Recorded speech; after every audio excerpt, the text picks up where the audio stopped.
mempresentasikan materi kami pada hari ini yang judulnya Otoritas Jasa Keuangan. Sejarah OJK Indonesia. OJK Indonesia atau Otoritas Jasa Keuangan didirikan pada masa pemerintahan Presiden Susilo Bambang Yudhoyono. Dasar pembentukannya pun tercantum dalam Undang-Undang Nomor 21 Tahun 2011 sebagai lembaga yang berfungsi mengatur dan mengawasi seluruh kegiatan di sektor keuangan. Harapannya adalah agar OJK bisa menjadi lembaga non-pemerintah yang mampu mengatur sektor jasa keuangan secara teratur, adil, transparan, dan akuntabel, tanpa perlu campur tangan orang lain. Harapannya OJK dapat mendukung kepentingan negara di sektor jasa keuangan sehingga mampu meningkatkan daya saing nasional. Selain itu, OJK juga harus mampu menjaga kepentingan nasional, meliputi sumber daya manusia, pengelolaan, pengendalian, dan kepemilikan di sektor jasa keuangan dengan mempertimbangkan aspek globalisasi. Seiring dengan berjalannya waktu, tugas OJK kemudian diperluas tanggung jawab terhadap industri keuangan non-bank yang tadinya berada di Kementerian Keuangan dan Bapepam LK, kemudian beralih ke OJK pada 2012. Selain itu, pengawasan sektor perbankan juga beralih ke OJK pada tahun 2013 silam. Terakhir, pengawasan terhadap lembaga keuangan mikro juga beralih ke OJK tahun 2015. Tugas dan wewenang OJK Indonesia. Tugas dan wewenang OJK Indonesia tercantum dalam Undang-Undang Nomor 21 Tahun 2011 mengenai tugas telah terinci dengan jelas di pasal 6. Adapun tugas utama dari OJK adalah melakukan pengawasan dan pengaturan terhadap segala kegiatan di sektor jasa keuangan. Sektor keuangan apa saja yang masuk dalam ranah pengawasan dan pengaturan OJK? 1. Segala kegiatan dalam jasa keuangan di sektor perbankan. 2. Segala kegiatan jasa keuangan pada sektor pasar modal. 3. Segala kegiatan jasa keuangan pada sektor perasuransian dalam dana pensiun. 4. Lembaga pembiayaan dan lembaga jasa keuangan lainnya. 5. Untuk menjalankan tugas tersebut, itu sebabnya OJK memiliki kewenangan yang juga diatur oleh undang-undang. Wewenang OJK di sektor perbankan. Adapun kewenangan OJK dalam rangka mengatur dan mengawasi sektor perbankan diantaranya: 1. Berwenang memberikan perizinan dan pendirian bank, pembukaan kantor bank, anggaran dasar, rencana kerja, akuisisi bank, hingga berwenang mencabut izin usaha sebuah perusahaan bank. 2. Berwenang mengatur dan mengawasi kegiatan usaha bank yang meliputi sumber dana, penyediaan dana, hingga aktivitasnya di bidang jasa. Selanjutnya diteruskan oleh teman kami, Selvianti Laia.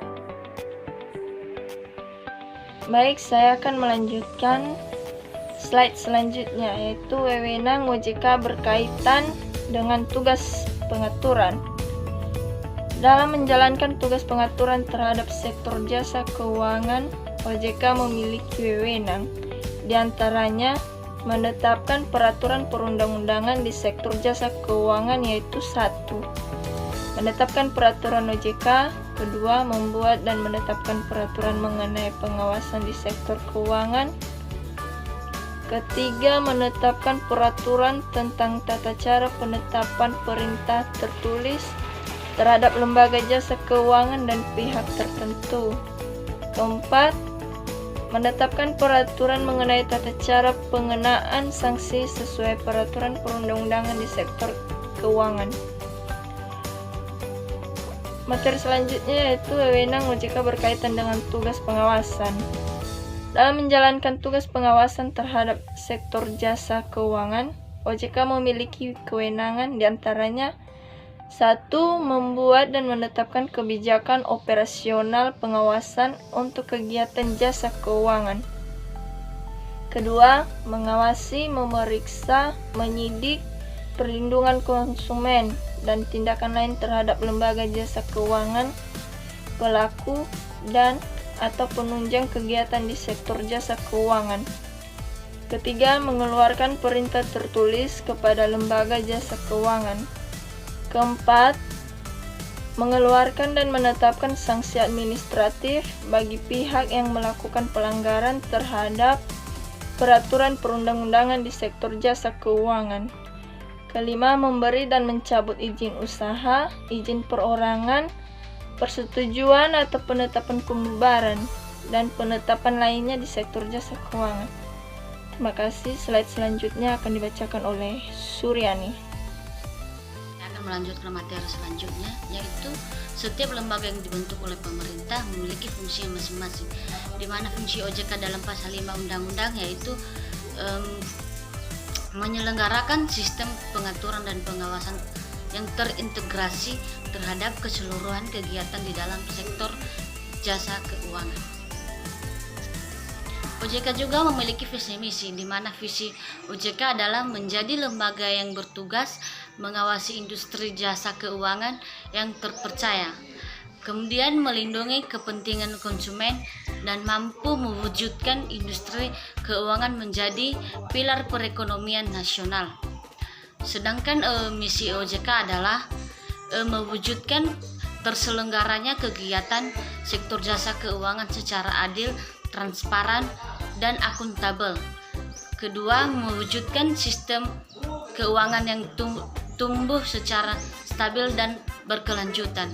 Ketiga, melindungi kepentingan konsumen dan masyarakat. Selanjutnya diteruskan oleh teman kami, Firdaus.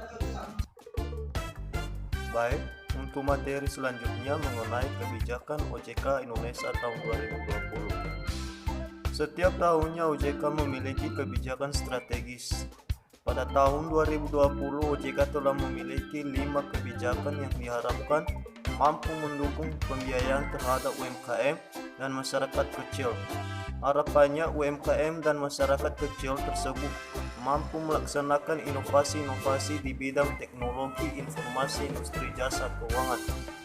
Adapun 5 kebijakan OJK diantaranya: 1. Meningkatkan skala ekonomi industri keuangan. Yang kedua, mempersempit regulatorik dan supervisory gap di sektor jasa keuangan. Yang ketiga, melakukan transformasi digital pada sektor jasa keuangan. Yang keempat, mempercepat penyediaan akses keuangan dan mendorong penguatan penerapan market conduct dan perlindungan konsumen. Yang kelima, mengembangkan ekosistem ekonomi syariah.